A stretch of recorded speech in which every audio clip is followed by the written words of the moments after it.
Hello, everyone, and welcome to another episode of Get Out of Rap. Today, I'm very pleased to be joined by Shameem Smillie, who, amongst other things, as well as being a CX expert and legend, I would say, is writer, author, blogger, podcast co host, and one of the founding members of Women in CX.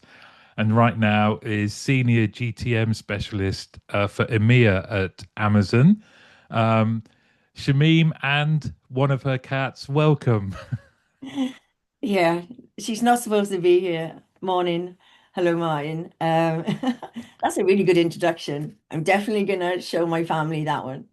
Oh, great. Well, it's everything that you do, and we're gonna jump into that. But great setup you've got there. I am loving having the cat in the picture for those that are watching. Um, where did it all start for you? You've done so much in your career. You're very well known in the CX and contact center world. But what's been your kind of journey to date? Okay. I think I've got a bit of a eclectic, complicated, bonkers life, let's say. Good. So I started out as a hairdresser, um, and a waitress, a really bad hairdresser, because I was allergic to all the products. Um, and then I should go back a bit before that. So I left school with no qualifications. I should caveat that, which is why I ended up as a hairdresser. So that's what you tend to do when you're female and you got no qualifications, you go into that type of industry. Essentially, I kind of had a wake up call and went to the job center and wanted to get a job that took me away from Port Talbot in South Wales for reasons that, yeah, not really appropriate for sharing on here. But like I was on a bad path. Anyway, I rock up to the job center and I was with my mother, and it was just a coincidence, really, one of those sliding doors moments. I was filling out forms to go and pick fruit in some farm. I just wanted to get on a plane. And there just happened to be a bloke there in army uniform. And then he just started talking to me. And before I knew it, I was filling out forms to join the army. And then I ended up being in the army for 13 years. But Wow. then I found out afterwards that he only started speaking to me because he fancied my mother. So, That is definitely a slide indoors moment. So how old were you when you joined up? 17 and a half. Wow. And what sort of thing did you do in the army? Where did you go? I joined with no ambition, or let me just say, my ambition was to earn money and travel. So I chose the easiest trade.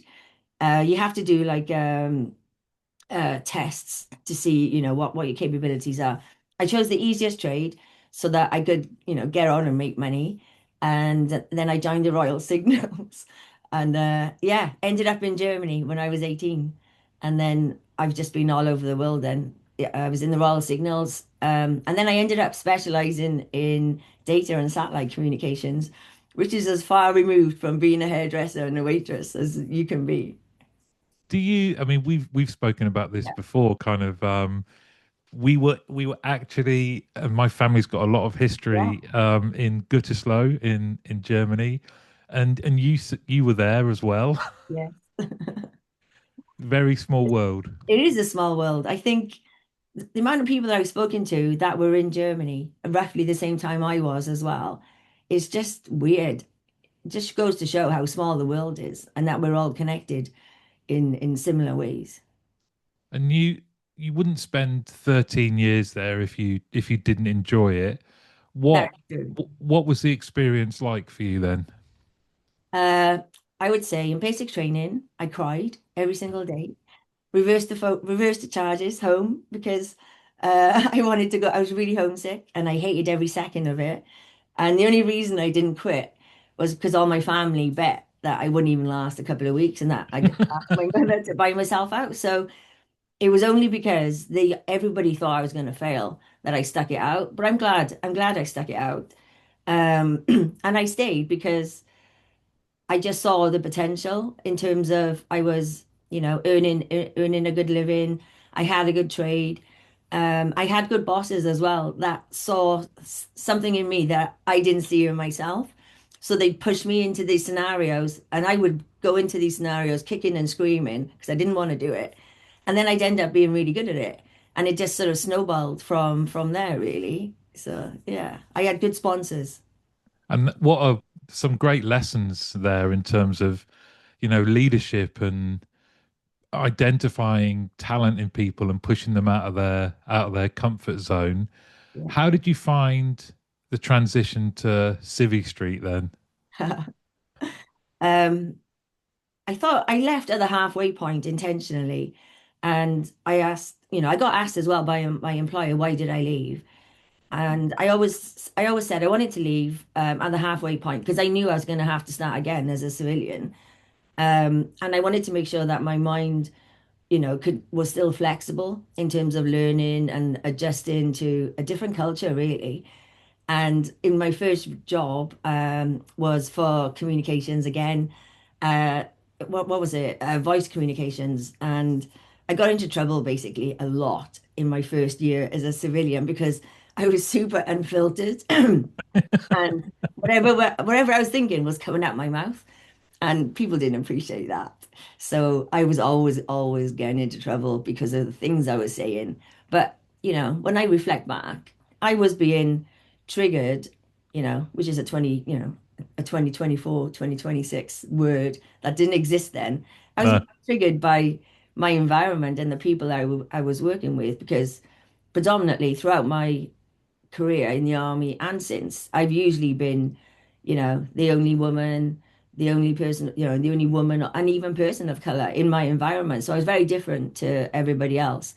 And coming out of the army, I was a bit like a Tasmanian devil, I suppose. And in the army, as much as people think it's, very disciplined, very structured, is very open as well in the style of communication. So if you're working with somebody and they're not very good at their job, you're going to tell them that they're not very good at their job. And that's what I started out with, which got me into a lot of trouble. But do you think there's a lot that, let's say, not just specifically our industry, but the business world in general could learn from the military? Yeah, because they're in the military, it was all about team. You're only as strong as the weakest person. Um, and I was watching a program even last night with my husband, Celebrity SAS. And I was just saying, when you're working in a big team and you've got a troop of people, if you got somebody that's in trouble and they're not saying that they need help, that can put you in a really precarious and dangerous situation. And I think in the army, you're encouraged to say when you're struggling or when something's going wrong, whether in your, in your professional trade career or even as a soldier.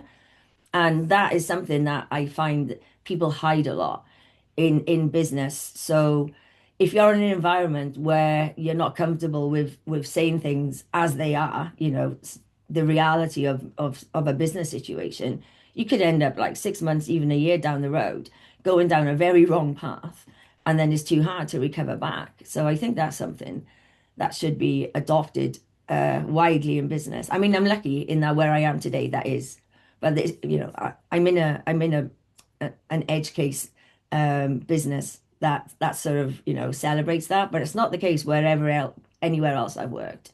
Usually Mm. people don't want to hear it. What, just in terms of like being candid? Yeah, yeah. Even when people say, "I really appreciate constructive feedback," and then you're sitting there thinking, "You're lying," because you don't appreciate constructive feedback. Because whenever you have constructive feedback, negative things happen afterwards. Did you find that you had to amend your style then as you kind Yeah. of then carried on with your career? So starting in voice, then where did you go from there? I started in voice and I found it insanely boring. Uh, I didn't like the team that I was working with. I was working on I think it was a team of 5 or 6 men. At the time, they were a lot older than me. Um, and they spoke to me like like I just, I was born and that was my first job. And I'd never, had no experiences before then. So they were really condescending. And then I just happened to see a bunch of other guys working on um, this solution, and I could see colors. You know, I would just sort of explain it as I lived in a I was working in a black and grey world. It was all black and white, and they were working in Technicolor, and it just looked really cool. So I just went over there and said, "Oh, what are you doing?" And they were really nice. They talked me through everything, and I just thought, "Oh, I want to work on that. That's cool." And then I was told, well, you can't work on that because you're a first line engineer and they're third line, and so you can't. And I was like, yeah, I can, I can. So yeah, I ended up applying for a role in that team, and everyone told me I wasn't going to get it, and then I got it. So There's a theme developing here, isn't there? yeah, yeah. But when I joined that team, half the team just wouldn't even speak to me because from their perspective, I didn't follow the traditional path. You're supposed to go from first line to second line to third line, and I went from first to third.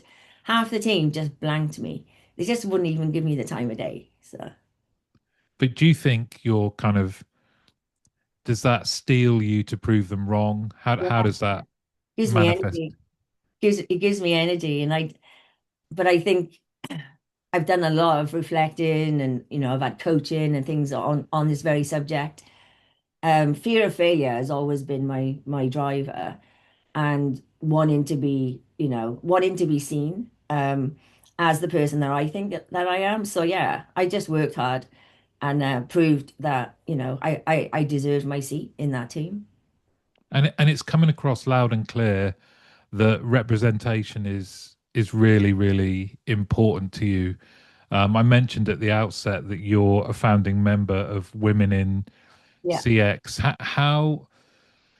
How much of this passion that you have for representation, both for women and people of color, has kind of been born from your own personal experiences? 99.9%, I would say. Yeah. Because as I've progressed, and I'm really fortunate and I'm really privileged, and I want to emphasize that. I still recognize that there's loads and loads of women and men who are not in, the same position as me, don't have the ability, to climb the ladder, or even get a referral, from somebody in their network on LinkedIn. So whilst I'm progressing, I'm always looking around as well and seeing, who else I can pull forward with me, because you can't win alone. And I don't want to be here if nobody else that's like me is here with me. There's super loads of talent from pools that don't have the same levels of accessibility as others. And yeah, I'm very fixated and passionate about making sure that they see, what's available to them as well. But it is really, I'm going to quote Lewis Hamilton, it's really hard to be what you can see. And throughout my early career, there was no one like me. There was no one, there was no females. There was nobody females in a tech world, nobody of color, nobody from Wales, nobody with like, really strong accents. They were always, people, white people that spoke very eloquently, went to uni, part of a club that I could never be in my wildest dreams. How does that d- how does that affect you? Like it's like you say. I mean, I love that phrase from Lewis Hamilton. That is brilliant. Does it fuel you, or does it eat away at your confidence? How does it kind of show up? I think earlier on in my career, it probably affected my confidence. But it's two things can be right at the same time. It affected my confidence, but it still motivated me to keep pushing. So no matter what happened, I never settled, for I got a lot of no's as well along the way, but I just kept thinking of new ways to move forward. So I have a lot of energy. Yeah, definitely. How I'm always curious about how um and I've even heard that this word isn't a good one or it's becoming not a good one, but how can people be better allies, especially people of influence who might be able to determine not only represent better representation but company policy going forward, but how can people be better supporters? Because it seems to me, we have similar backgrounds. I've always found especially the military life, but then contact centers afterwards, very, very diverse up to a point.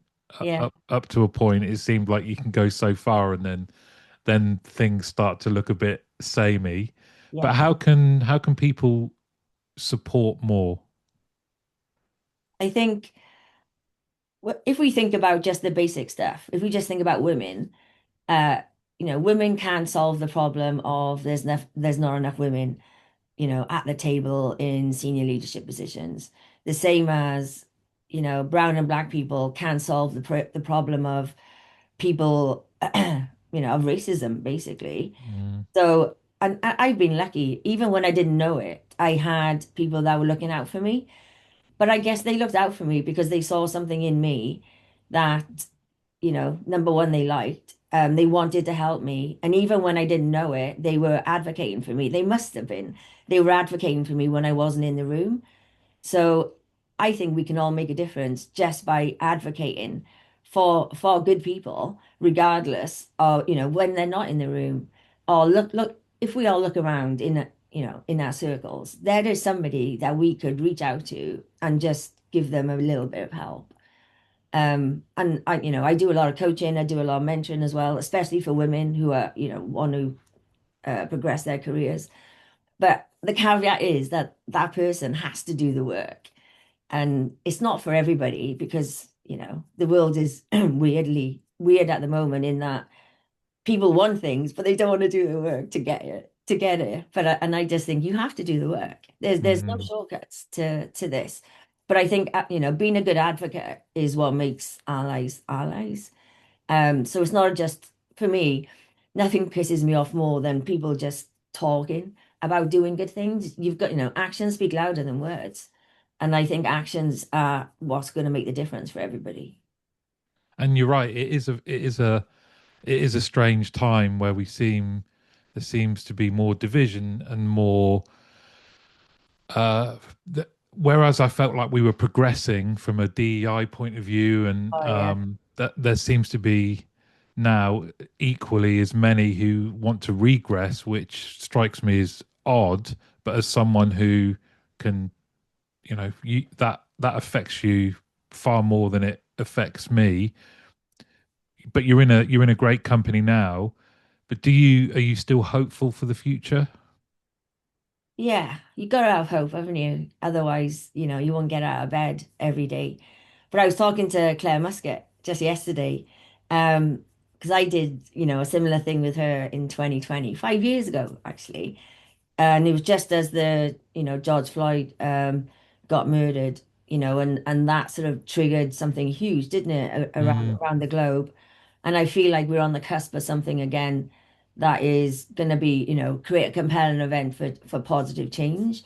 But then equally, I talk to the women in my network, younger women, and I ask myself, what has really changed? And I struggle with articulating, a couple of sentences on what has really changed. Now, I'm really lucky that where I am now, to be different, to be the other, as I always call myself, is actually celebrated. So, that's wonderful. But I've been chasing culture, I realize, all of my life. But, where I am again is an edge case. It's not the same everywhere else. Um, and I think I don't know. I hear, we went too far the other way, and that's why there's a backlash. I don't know. I don't know what. Yeah, I How got. can you go too far the other way in being Yeah, kind to everyone? And yeah. But I love what you're doing as well. I love what you're doing for the contact center community, and I think that's in part one of the major reasons why I have such an affinity with contact center organizations and the people that work in there because they are so diverse. You've got all of those different personalities from all over the world, really. Look, everybody's, thinks differently, they talk differently, they look different. And that's the world that I want to live in. And yeah, I get a lot of energy from talking to people who work in contact centers because they are the lifeblood of any business. well, that's a lovely segue. So to go back then, you were third line engineer, but when did you start moving into contact centers and CX? Um, so I started specializing in contact centers, and as third line, you were triaging and fixing issues. So, really upset, annoyed people will be ringing up saying they got a software fault with their contact center solution. And I love talking to unhappy customers. I don't know. I just wanted to make them happy, make them love the tech and see its potential the way I could see it.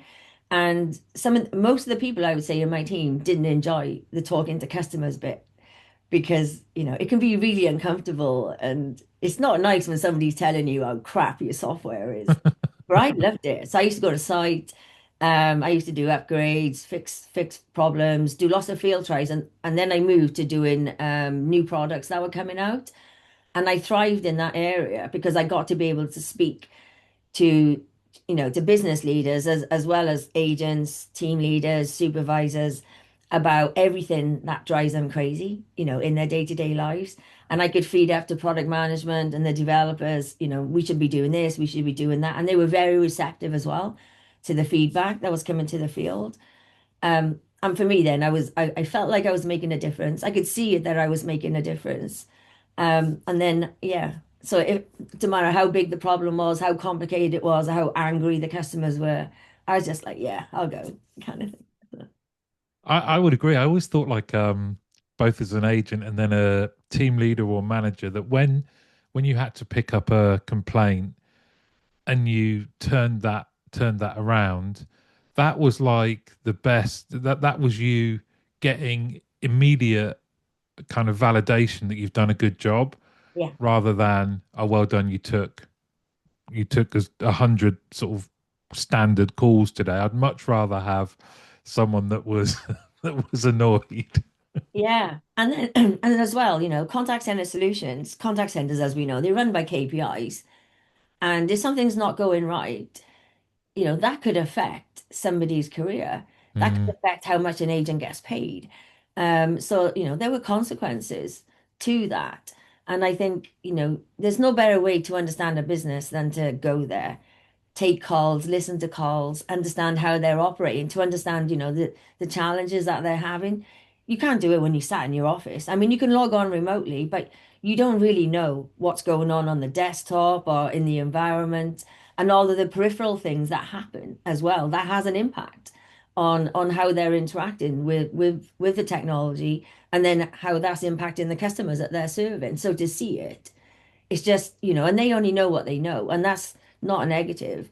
mm. And then, we can come in, understand, oh, there's some low-hanging fruit here that we can address with next to no effort. But you'd never find that out unless you were there. And they were always, always so accommodating, so lovely as well. And yeah, so I just always got a lot from that. And I come away, even when it was a really grim situation, because there was one situation where I went to site on a Friday and then things went really bad. And I didn't go home until the Monday. And then I had to go to Sainsbury's and like buy underwear and really just because I had nothing with me. But I didn't want to go home because until it was fixed. But I think that's my army mentality coming out. As in, Get the job done. yeah, you can't walk away if things are broken. You have to stay until, even when it's really uncomfortable, you have to stay, see it through. And we'll talk in a minute about where you are at the moment and how exciting and that is. But you mentioned Claire Muscat from Women in CX, and you're a founding member of that. How did all that come about? So just before COVID, Claire was booked to do a speaking gig at one of the partners that I was working with, and I was speaking. I was scheduled to speak at that same event, and then it got cancelled. I don't know if it was because of COVID or it got cancelled. And then Claire just reached out to me on LinkedIn and said, "Oh, love your profile, blah, blah, blah. I think it'd be really cool for us to connect." And no one had ever done that in my life. And I was like, oh my God, who's this person? Um, yeah. And then I thought, okay, I'll speak. I got nothing to lose here. And then I just spoke to her and she just told me that she was trying to create this community. And I just thought, oh my God, I just got really inspired. And because as much as I've been in an environment where there's not many women, there has been women, but my I was talking to one of my colleagues yesterday. Some of my worst bosses have been women. Some of my worst experiences in business has been from working with women. Women can be evil, just as evil as men. So, I'm not sitting here saying that women are brilliant, all women are brilliant, because they're bloody not. And then to meet Claire, who was, who didn't know me, she didn't know me. She just, saw whatever I was posting on LinkedIn, reaching out and listening to what her plan was, what her vision was for women in CX. I was just all in. And, she was just showing up. Her actions screamed louder than the words that she spoke. And yeah, and it just changed, it flipped everything on its head for me. And it just gave me a route as well, a conduit to have access to other women who are in similar situations to me. And it's nothing better than sharing war stories. And then as well, being able to help other women. That was huge. That was huge for me. And what does that how often do you meet? What kind of things do you do? Um, so I've been I've been in the community now for 5 years. That first year, I was very, very active. I'm not as, I gotta be honest, I'm not as active in the community now because my job takes up a lot of my headspace. But me and Claire are still friends. I go to International Women's Day. I go to as many events as I can, the in-person ones, and I join sporadically, I would say, the remote virtual sessions. But yeah, I'm still connected. I still, I've made so many good female friends in that community as well, lifelong friends that I would never have thought would have been the case. Yeah, she's continuing to be the difference that we desperately need to see. Yeah, and yeah, I'm just a massive supporter. And you mentioned you've mentioned a couple of times that you're at a company now where being one of the others Yeah. is something to be celebrated. Was that part of the attraction for joining? Yeah, I would say, being honest, uh, 50% was 'cause I was chasing culture. But 50% was my ego. I have to be just totally honest about that. As part of my ambition, let's say, I wanted to work for Amazon Web Services, specifically on Amazon Connect for quite a few years. And yeah, and I wanted external validation that I was good enough. Yeah, But and why did you want to? Did you so strongly want to work for them? What was it about them that kind of was the pull? I knew some people that worked there, good friends of mine. You looked at their tech, and I worked for tech vendors all of my, civilian career, and I wanted to work for a company that had the best tech and also spoke the truth. And there was no architecture, there was no smoke and mirrors because, there is that in other places. And an organization that led from the front, and that were truly customer obsessed. Because in other organizations I worked for, we'd say that, but again, the actions didn't line up with the words that were spoken. So for me, being somewhere where earning trust, customer obsession, disagree and commit, because we don't all just go skipping through the meadows and agree on everything. There's lots of debates and there's lots of conversations that happen. But the best suggestion or the best plan is what will move the needle and move forward. And you're all behind that, even if you weren't at the beginning. So, and again, feedback is welcomed, it's embraced, and we can be in a meeting and I can give you feedback. And it doesn't mean that we'll finish and then you'll hate me for the rest of your life. Yeah. So, would you say then that I mean everyone knows and has seen the impact of the arrival of Amazon Connect and it's made big waves. Is the hype real, sort of from behind the scenes? Well, obviously, I'm going to say it's real, because I'm biased. But even though I'm biased, yeah, it is real. It's massively misunderstood. And I In think what way? I think it's very easy for, others out there to throw some FUD, fear, uncertainty, and doubt because we're doing it our way. We're not following the crowd. But I've never ever met customers that are so engaged, so working shoulder to shoulder with businesses. It's something that I've always wanted, to get really close to a business, understand all of the key stakeholders, and not just, the big cheeses, but the people who are managing the contact center, the ones that are interfacing with customers, and also, the wider of the areas of their business, because I view the contact center as the heart. But there's lots of other organs as well, isn't there, around the business that are connected and or should be connected, and breaking down the silos and showing businesses and organizations what's possible. Tech isn't the savior. It's the enabler. It's how you use it that's going to make a difference. Yeah, and I think the hype is real. The hype is real here. I mean, we're not perfect, uh, but we don't think we're perfect either. Every day, we call it a day one culture. And the biggest slur that you can have in AWS, Amazon, is for somebody to say, "Oh my God, that's so day two,"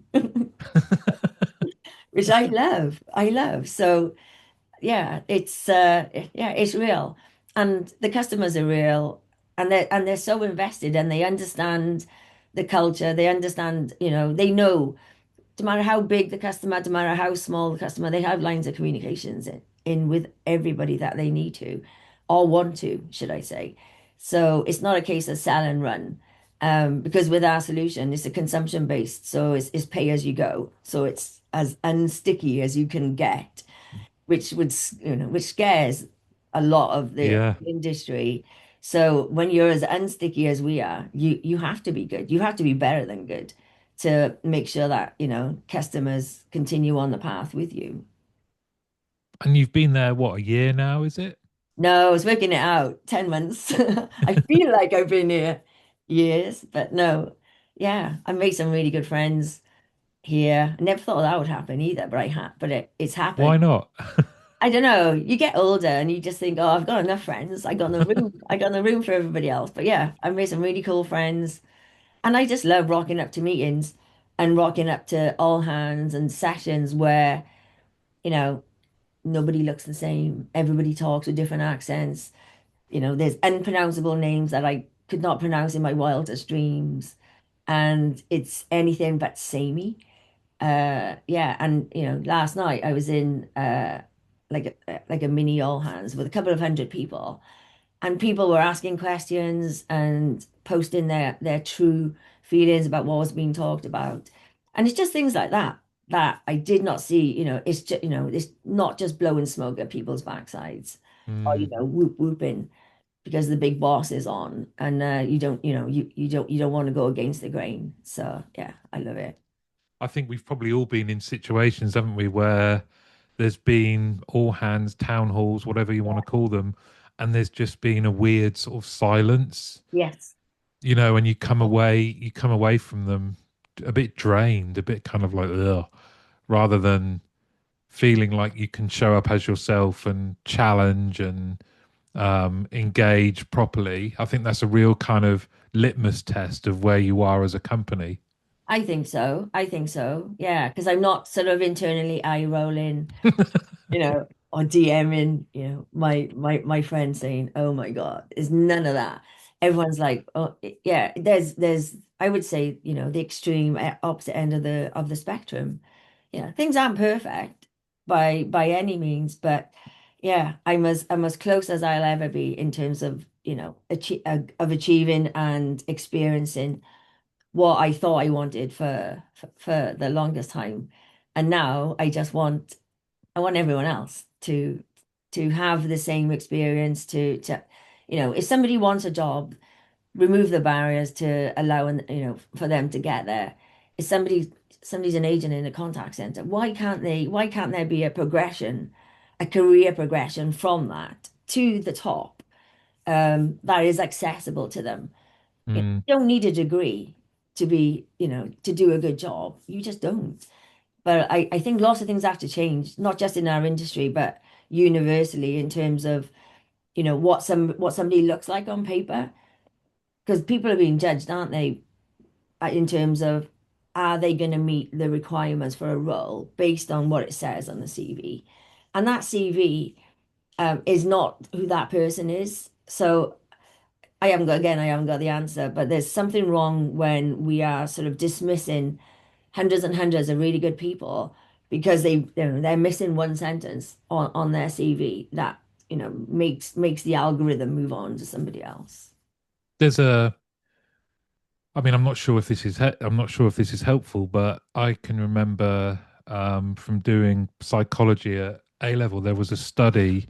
So it was, it must be 20, 30 years old, where they took 100 CVs, and so 50 of them, they're all the same.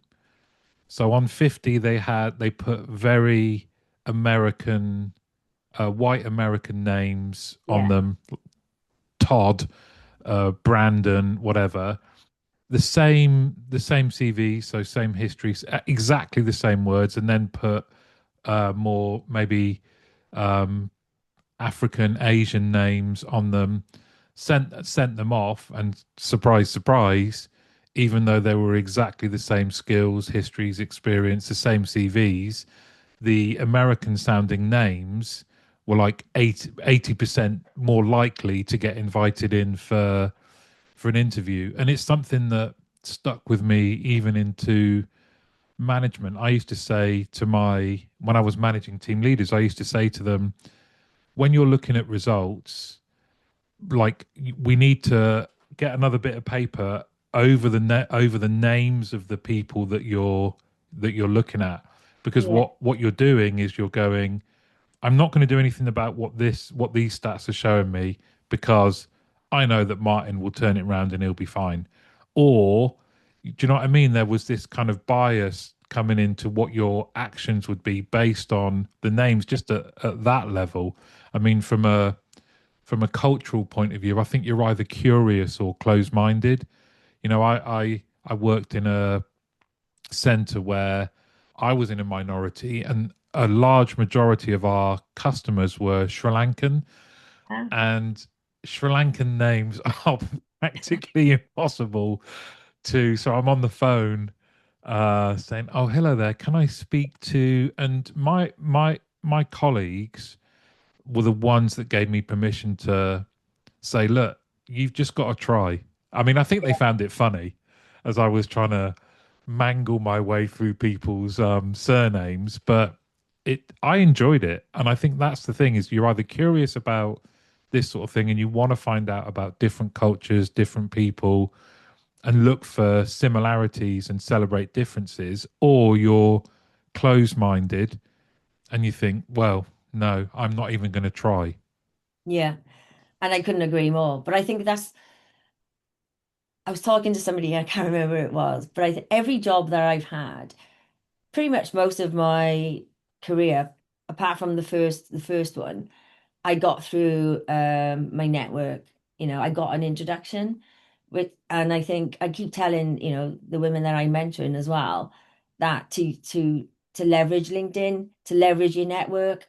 Because if you can get somebody to do an introduction, open the door, and you can bypass that CV process. It's a shame that you have to, but so, my point is there is a way to circumnavigate that. Mm, And I think, us women, we're just really crap as well at networking and for asking for somebody to do an introduction. But I think, especially in 2026, if you want to progress, you want to do a different job, you need somebody to open the door. And the likelihood is you'll need that whether you're male or female. It makes no difference. But I would say lean into your connections and make sure that make as many choices available to you as possible. Don't just rely on the checking in your CV to the algo, because yeah, I'm a firm believer that that happens all the time, mm, whether by bias or even the hiring manager. sifting through manually, they're going to gravitate, you know, and unless they're doing it intentionally, they're going to gravitate to people that look like them, talk like them, present like them on a CV. I've seen it so many times, not here, but in other places that I've worked in. And I raised it as well. I raised it as an issue. How can you have a diverse workforce if you keep fishing from the same bloody pool, the same tiny pool? You know, Mm. the talent isn't just there, it's everywhere. Is this why mentoring is so important to you? Yeah, because I just think, I come from a very working class background. Money was scarce, and I know people in that situation, and I want to see people that have my similar backgrounds, thriving in a corporate world. It's doable, it's achievable, but people need a helping hand. And it's not, again, it just goes back to accessibility. The one thing women in CX do really well is talk about the intersectionality of stuff, let's say. So, and what that means is that we can't just, for me personally, I don't focus on just equality because, if I think about equality, I'm going to be dead. Nothing's going to happen in my lifetime to address equality. But what we can do is talk about, line all us women up, even in women in CX. All of us come from different areas. We have different levels of privilege, let's say, because that's easy to sort of visualize. And we're not equal. Even as women, we're not equal.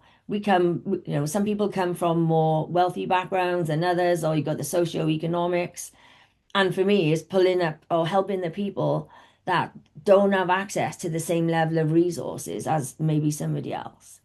And I think that's where I gravitate to because I'm like, if I don't do it, then, I don't know if somebody else is going to do it. But if I see it and I can do it, I will do it. If that makes sense. Yeah, no, totally. And how, what for the people that you're mentoring, do you think they're going to have similar, similar paths, similar challenges, or are the challenges different or easy? How are things looking for the next generation of people that want to make a difference? I don't, it depends, which is a bit of a limp answer, really. Um, I think there's lots of opportunity, but again, you need energy, you have to work hard, you have to graft, and you probably have to do more than the average person. So for me, it just depends how much you want it. You can make things happen.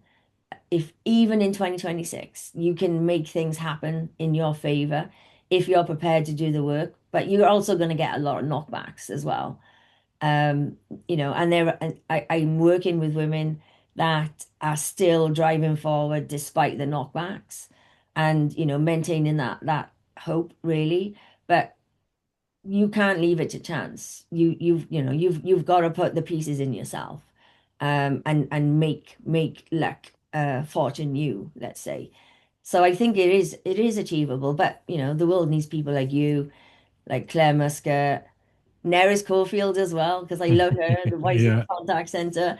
Yeah, we just need more people advocating for people that don't have levels of access that we do today, I think. And I forgot to mention as well that it was standing room only for your talk at the expo. I was one of the people stood at the back. Do you enjoy speaking?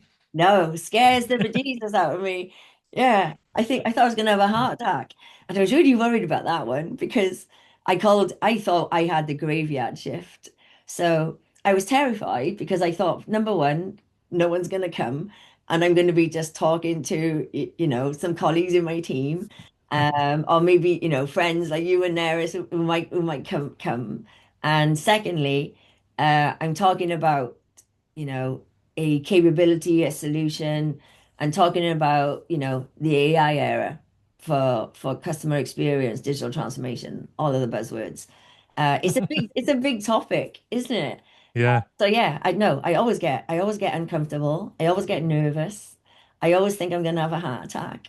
And no matter how much I prepare, it's just I suffer really badly with nerves and yeah, crises of confidence, yeah, all of the above. And I've had loads of coaching as well. I paid for my own coaching because I've been that scared of it. I'm learning to manage it better, as each month goes by. But it's something I think I'm just going to always have to work on. It's funny, isn't it? Because it doesn't. I thought you were brilliant. It doesn't show up when you're actually there. It's beforehand. But I quite like the idea that the nerves are because you care, Yeah, and even doing things like this, I still feel butterflies yeah, before you joined this. I still feel butterflies. I think the moment that I'll stop is when you don't feel them, right? So the nerves yeah. are not necessarily a bad thing unless they're No, making you like physically sick. no, I think it is a healthy thing because I think complacency is poisonous. Hmm. Um, I don't know, it might be a double-edged sword because my family get frustrated with me. They're like, when are you going to slow down? When you get, you need to put your feet up. And the minute I do something, I'm like, right, what's next? What's next? All the time. But I think that's just in my DNA for some unknown reason, which is very different to the rest of my family. But yeah, I just think I care.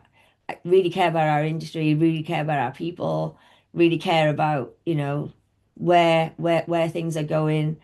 We haven't talked much about AI, but I'm not scared of AI. And No, clearly I'm going to say that because, I work for a company that does some really, really good, it has really good AI capabilities. But somebody said something about those who embrace AI tools are, going to continue working and thriving in this new world. And I think that that is the case. I don't think we should be scared of AI. We should be trying to learn and understand it, so that it doesn't bamboozle us, and then making sure that others can bamboozle us because we don't know what they're talking about. You know, we'll just blindly believe them because they know something about this dark magic that we don't know. But I think it can be a tool for good. I use AI every single day. I use AI tools every single day. It's something that is massively promoted as well where I am, and I think everybody should embrace it. I don't think it's going to replace humans, but I think it'll make us better humans when it's used in the right way. I think it's the same as anything like exposure to something, understanding something, using it. You instantly takes away your some of the things that you hear or the fears. I know for a fact since being definitely the last 2 years, I've used it and it's helped me, especially as someone self-employed, Yeah, helped me in so many ways. I use it multiple times a day, and I'm part of a little group that where we uh, join a little Teams call every morning, talk about, and we try and do the one, our frog, right? What's the thing that you've been putting off? And naturally, you start to talk to people around the edges of that half hour.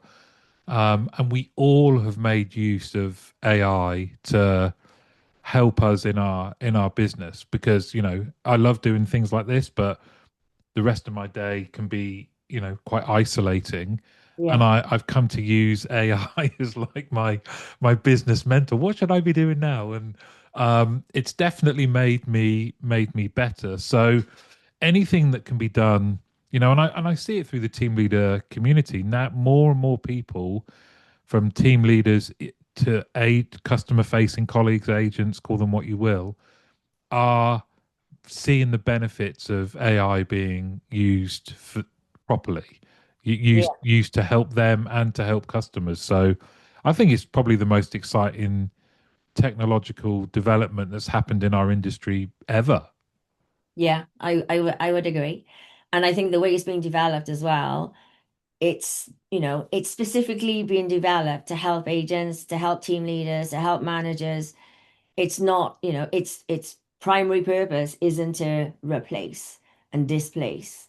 It's to be your buddy, and take some of the the weight off your shoulders when it's done effectively and properly. And that's how it should be. I think we hear the horror stories and we hear the bad stuff when it's being deployed quickly with Mm, no thought, or and people just wrongly assume that they can just deploy it and deflect every human conversation that they had previously. It's just bonkers. mm. I just think rubbish in, rubbish out. That's what that just shows up. So you mentioned something about your family saying like, when are you when are you going to slow down? When you're not at work, how do you relax or enjoy yourself? What are your sort of passions outside of work? Uh, my cats, How many? 4. Wowzers.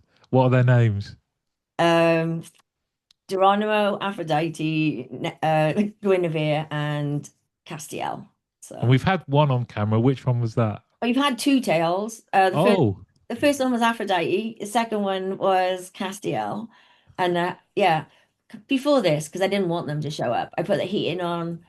I got all their toys out, like, so that they wouldn't want to come and see me. So yeah, I love them.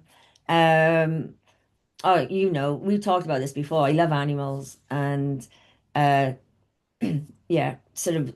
I lost 2 cats 5 years ago, so I do a bit of pet bereavement support for the Blue Cross, for people that have lost their animals. So I'm very much into that as well. But also, I'm supporting a friend who started Andy's Man Club, a mental health group in my local town, because male suicide is the number one cause of death for guys 18 to 70 years old. So yeah, I do that. I spend hours watching Netflix and laying on the sofa. But yeah, see my friends, see my family. Yeah, massive Prince fan. Yeah, so I like to go to lots of gigs and stuff. But yeah, just normal stuff, I think. Yeah. well, I'm loving the there's a nice link. We had our very first. So I set up a football team when I moved to this town like 5 years, 6 years ago. Yeah. Um, and we did our first mental health walk last night. Yeah. So specifically, it wasn't like we support each other all the time, but invariably it's after we've played, having a beer, and then that turns into more beers, and then it soon doesn't become about supporting each other from a mental health point of view. But one of the team suggested we just meet up, and me and him turned up, and I wasn't, because it was raining last night. I wasn't sure how many people would turn up, but we had a really good turnout.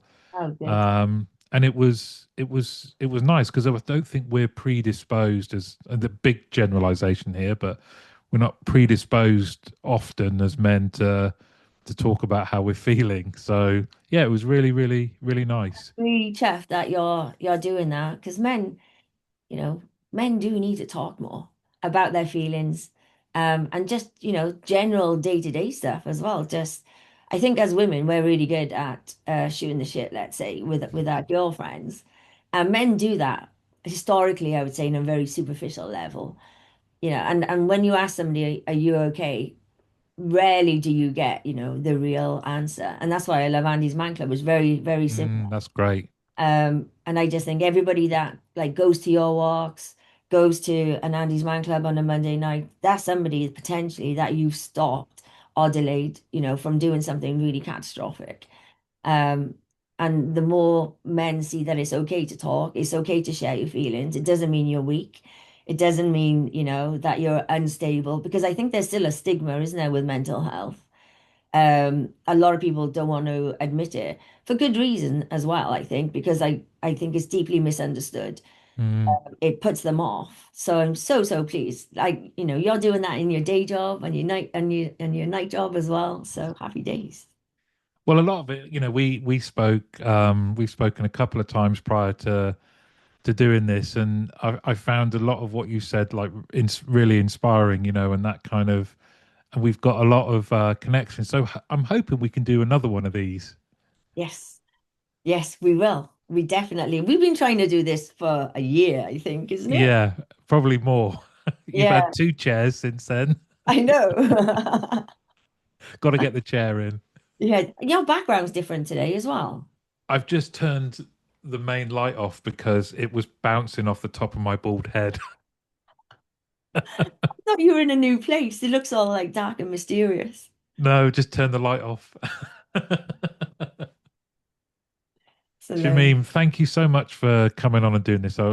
We can't leave it as long before we do another one. And yeah, I've just feel like quite buzzy after talking to you. So thank you for everything you do for the people around you, but also the industry and everything you do for representation of people of color, for women. I think it's amazing.